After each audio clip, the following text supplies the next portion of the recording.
ഈ അജണ്ട എന്ന് പറയുന്നത് ഓരോ മാധ്യമങ്ങൾക്കും ഓരോ രാഷ്ട്രീയ പാർട്ടി വിജയിപ്പിക്കണമെന്നുള്ള അജണ്ട.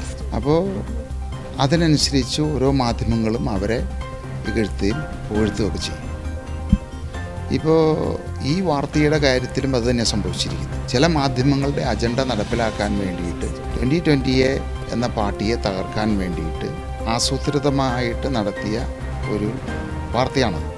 മറ്റ് രാഷ്ട്രീയ പാർട്ടികളെ പോലെ ഇതിൽ നിന്ന് കൊയ്യാമെന്ന് വിചാരിച്ച് വന്നിരിക്കുന്നവരുടെ കാര്യങ്ങൾ നടക്കാതെ വരുമ്പോൾ അവർ ഇതിനെ ഇകഴ്ത്തി പറയും, പാർട്ടി വിട്ടുപോകും, വിമർശിക്കും. ഇത് നേതാക്കന്മാർ ഭരിക്കുന്ന പാർട്ടിയല്ല, ഇത് ജനങ്ങളുടെ പാർട്ടിയാണ്. ഇതിൽ നേതാക്കന്മാർ കുറവും ജനങ്ങൾ കൂടുതലുമാണ്. 2020 എന്താണ്, 2020യുടെ ശക്തി എന്താണ്, 2020 എത്രമാത്രം വളർന്നു എന്നുള്ളത് ഡിസംബർ മാസത്തിൽ ഈ കേരളം തെളിയിച്ചിരിക്കും.